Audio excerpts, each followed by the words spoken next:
All right, well, good morning, everyone. Thank you for joining us. We'll go ahead and get started, and we'll just jump into questions for you guys. And let's start with questions for Josh Zamora.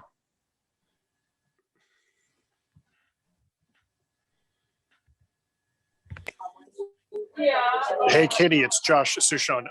Is there anyone else on the call, or is it just me? Oh, there's local media as well, but you can ask a question if you want. Okay. No, I'll mute, and then because I'm going to be out there at practice, and I'll talk to guys, but I'll mute, let other people jump in here. Okay, sounds good. Josh, it's been a long time since y'all played a legitimate baseball game. What does it mean to you to finally be on the doorstep of playing something coming up this week? Yeah, it's really exciting. Going through quarantine, not being able to compete, obviously at the level that you would like to throughout the year is tough. But Coach Bruce has prepared us this fall and this spring to compete at the highest level that we're capable of, and I think we're ready. And compared to previous seasons and build-ups that come with it, does this at all, have you noticed, feel any different than before with previous ones, just because you got it taken away last year? Or comparatively, how does it stack up? I mean, yeah, there's differences in every season in preparation. This one especially because you have to kind of tiptoe in and around with the COVID regulations and all that kind of stuff. But pertaining to the game of baseball, I don't think there's much difference in mindset or preparation.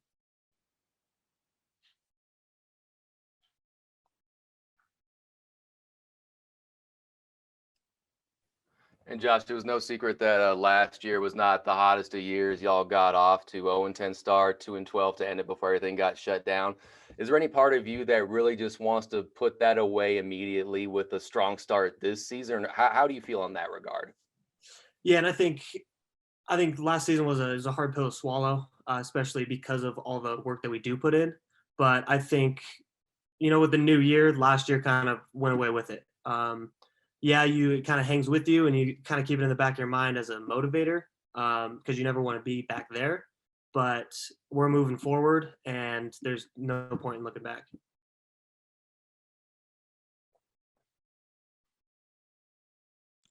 Hey, Josh, how exciting is it that you and some of the other seniors, have another year that you guys are able to come back this season? Yeah, it's awesome. After our season got canceled last year, it was really tough to kind of get a hold on that and, stay motivated and all this stuff. But coming back, there's nobody I'd rather take the field with this season. And Josh, if I'm not mistaken, there's no roster limits for this unique year. With that being said, how crowded is y'all's clubhouse? And it seems like there's a lot of guys, it seems like, just from the naked eye on the roster, a lot of young guys, a lot of returners. Just from your perspective, how has that been working so far with so many people on the team and roster? Yeah, and it's interesting because at practice we got a lot of different personalities, a lot of different, there's strong hold, there guys with strong heads, guys who kind of just, take the coattail and just go with it. I think that really creates a diverse background to our lineup and to our team. I think we work well together. We balance each other out, and when someone's struggling, there's that next guy to pick him back up.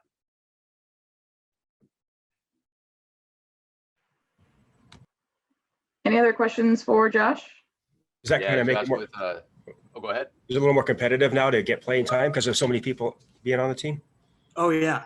Especially you're playing at a Division I school. There's always a guy behind you willing to work harder, willing to do more, willing to go that extra mile. So you always got to bring your A game. And Josh, with Jalen transferring out, how much of from your perspective, how much is a loss is that? And as far as you're individually concerned, how much more do you feel you need to step up as a leader, if at all, or how do you see that? Yeah, and losing Jalen was definitely a loss. He brought a lot of different aspects to our team. A lot more, socially, he was able to, bring guys with him. But along with that loss, we got a ton of new guys coming in, and a lot of the older guys really stepped up this year in, taking young guys under their wing and making sure that everything's understood the way it should be.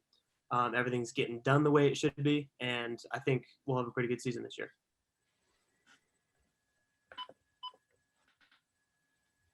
Anything else for Josh? Okay, thanks, Josh. You can hop off if you want. All right. Thank you.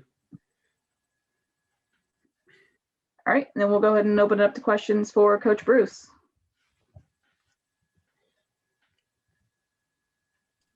Coach, I'll ask you the same question. How does this year compare to other ones you've had build up wise? Do you feel like this one may be just a little more special just because of what you had taken away from you last year?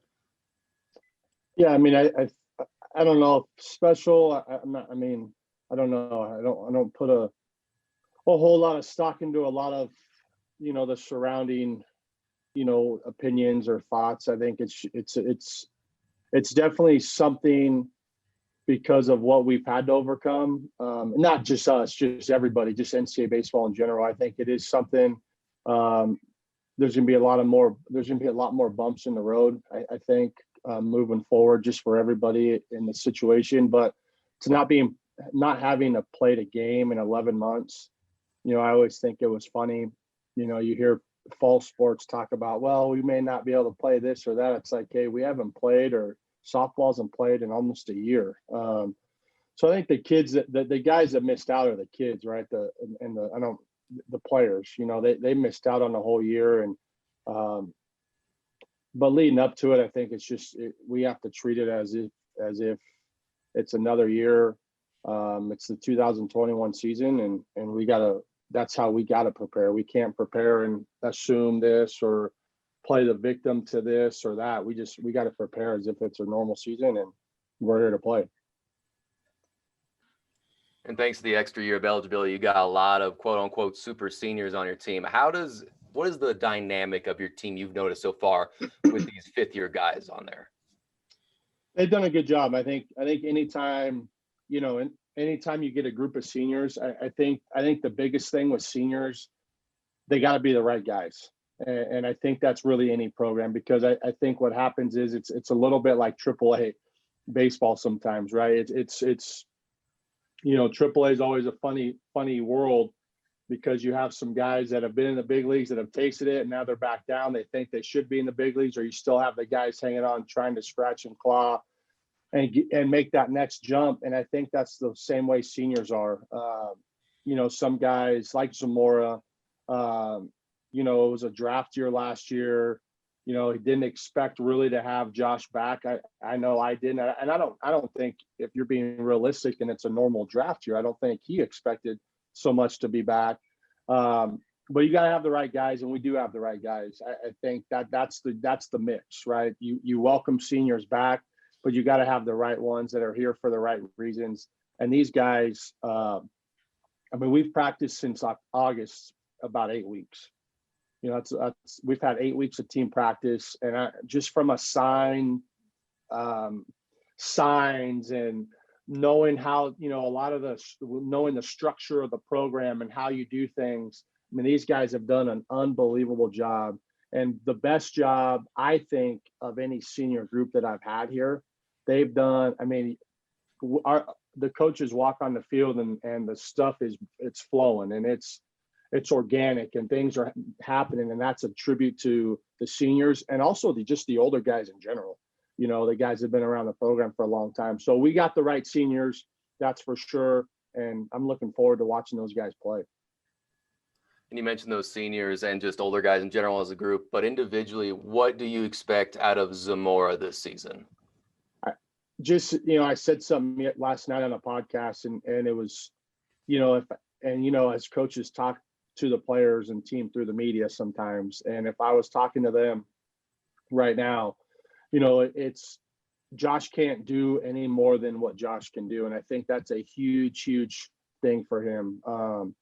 I think last year, and when it becomes your draft year, it's different, right? You try not to make it different. It's different. It's like when you meet the team in August and you say, hey guys, we're going to go through the fall's different than January. January is way different than February, because now the lights are going to come on at some point in February. So I think you got to acknowledge that it's different, but I'm hoping Josh can use the experience that he had last year. He didn't get off to a great start. I think he would have been fine if we would have played a 56 game schedule, but his job is to take care of Josh and not try to hit a 5-run home run, because those aren't possible.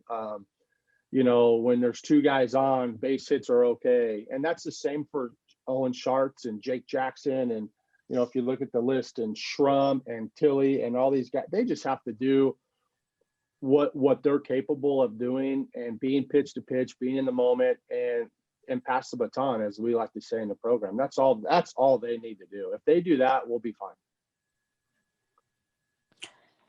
Hey, Coach Bruce, just what have been some of the biggest challenges, this last couple months in the off season here, trying to ramp your guys up for this upcoming year?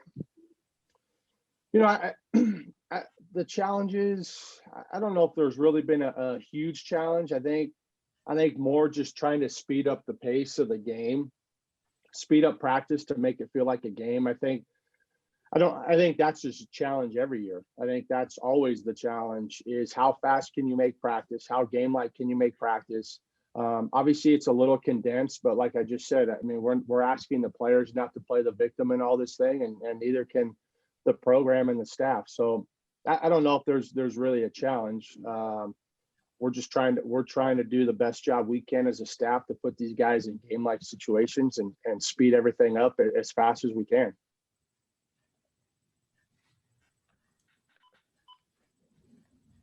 Hey, Coach, with there being no roster limits, if I'm not mistaken, for this upcoming season, how much of I know everyone's going through the same exact thing, but how much of a wrench does that throw into things this season? No, I don't think. I think the initial impact's not going to be felt in college baseball. I think the impact's going to be felt over time, and I think that's so. Fortunately, the NCAA has granted relief. I think next year the rosters go. It's unlimited this year. I think next year it goes to 40. The following year it goes to 35. So we do have a few years to play with, but I think you'll see impacts in a few years or so. So I don't think there's a whole lot of impact. We got quite a few guys on our roster, which I think if you can manage it, it's great. I think it creates competition. I think it creates guys to earn practice reps and game reps and all that, because we got 26 position players. Not all 26 can hit in a BP session in practice. I mean, it's not, we'd be out here for 2 hours just to hit. And so I like the fact it creates competition. I'm always one for it. And then I think the biggest challenge with that is going to be the development of some young guys. But everybody's falling in the same boat. So those guys, we have to do a really good job at some early work and some late work and different things if we're not getting the amount of reps that we like in practice. But I think the rosters, it's fine. Is it kind of a luxury just to have like all that kind of depth on the bench when you got that? I think it can be, for sure. I think it's something that, as you guys have seen over time, our roster has fluctuated. I mean, it's gone from extremes. My first year here, I think we had 12 position players. Luckily no one got hurt, and now we have 26. And I think that's kind of, obviously it's two ends of the spectrum, but I think it's a luxury to it allows you to a saving grace if there's an injury or something, because there's always going to be a guy or two that goes down. And knock on wood, there's probably always more than that. There's an ankle turn here, got to sit out because of foul ball off the foot. You got to do this, a quad or something. So it just provides depth is what it does. And I think that's comforting as a coach when you know that you have some depth guys on the bench. And Coach, with having that depth on the bench, how will that help, especially once you go play these conference games, playing double headers and then playing a single game? Yeah, so the double headers, and so we're going to stay with the same conference travel roster. So the Mountain West, we're going to stick to 27. So that's going to provide a little bit of with our amount of players, that's going to provide a little bit of more competition during the week. It's going to make for harder decisions on the Friday travel day when the travel roster is posted. But in terms of 27, that won't change a whole lot. So I think you're going to see some different things throughout the year, and that's with everybody in our league. I think you'll see, depends how guys are playing, depends where guys are playing. You may take a few more extra arms, a few less position players, or vice versa. It may be the other way, depending on what's going on. So I think the pitching side of that's going to be a little more interesting as that develops throughout the year. How do you piece together 2 games? You know, because early on, if a guy throws on the first game on Saturday, he probably will not come back on Saturday afternoon or Saturday night until late in the year. So managing the pitching side is going to be crucial, I think, for anybody making a run. And it normally is just in a 3-game set. Coach, when you look back at last year and the way it started off with that 2-12 mark, can you pinpoint exactly what went down in like that opening month, and how much of you just wants to put that behind you and get off to a good start this season? Yeah, I think, you know, the pinpoint's easy one. It was, I did take full responsibility for it. I think, I don't think I put our staff in a great position. I don't think I put our players in a great position. So that was easy. It was hard. It's a hard reflection, you know, because everything reflects the program. So when you start 0-10, and it's potentially, I believe, I thought I read somewhere is the worst start in Nevada baseball history, or pretty close to it. That's hard to look inward, because you always want, everybody by trait looks outward, right? So you got to look inward and start with yourself and turn yourself inside out. So that's my fault. I take 100% responsibility for it, and you know, we got to do better, and I got to do better. I got to do better with our staff. Our staff did a great job, and our players did a good job playing the game. I just didn't manage it right, and I didn't put them in the right spot. So in terms of that, we haven't really talked about, we haven't talked a whole lot about last year. I think we brought up once or twice, but you know, it's an interesting trait, right? Or not trait, it's an interesting thought, because you're always telling your players to go pitch to pitch, and but the hardest part for a staff is to go pitch to pitch, because as we know, the losses live with coaching staffs, it seems like a little longer, right? Or bad seasons live with us longer. And I remember as player, right, by the time you leave the clubhouse, you forget, you know, for the most part. But I think it's a good remembrance of where you've been, because I think, you know, to know where you want to go, you got to understand where you've been. And I think, so in terms of talking about it, we've only done it a few times, but we got to move on. I got to move on. I think that's the biggest trait of why I love football so much, is those guys go play to play. It's the next play. You know, you watch the 30 for 30 about Marty Schottenheimer, obviously recently passed, but his big deal was it's the next play. And that's what we have to be able to do. So we're on to 21, and we won't look back. Any other questions? I have one more. Just, Coach, when you look at your non-conference schedule too, I mean, what excites you about that? I know you always stress about, you know, those teams have an opportunity to play Nevada. I mean, how exciting will that be for you guys to play some of those teams? Well, I think it's as good of a non-conference as we've scheduled here in Nevada. And I think it's arguably as good of a non-conference as you can schedule in any sport at the school. When you go to SLO, you go to USC, you go to Texas for 2, you got Arizona State for 2.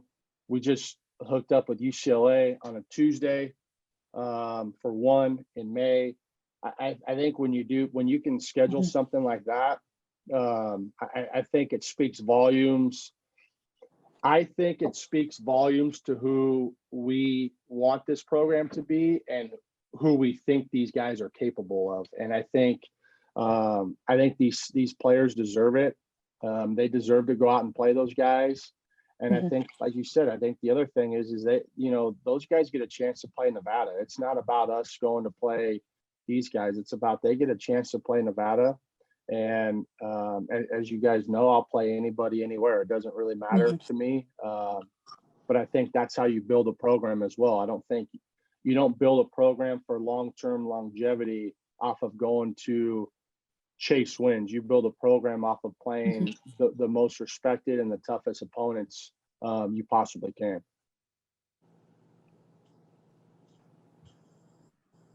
Okay, there are no more questions. We'll go ahead and wrap this up. So thank you guys for joining us this morning. We appreciate it. Thank you, guys. I appreciate everybody, and see you guys hopefully during the spring. Coach, can you hang on for just a second? Yep. Okay, and then for the media, I'm going to create a baseball box folder like we have for basketball, and I'll upload Oh, this great. recording for you guys. Okay, I was gonna ask you that. Okay, thanks. Yep. Awesome. Yeah, no problem. Thank you, Katie. Thanks, Yep, Coach I'll send Bruce. it out shortly. Thanks. Thanks, y'all.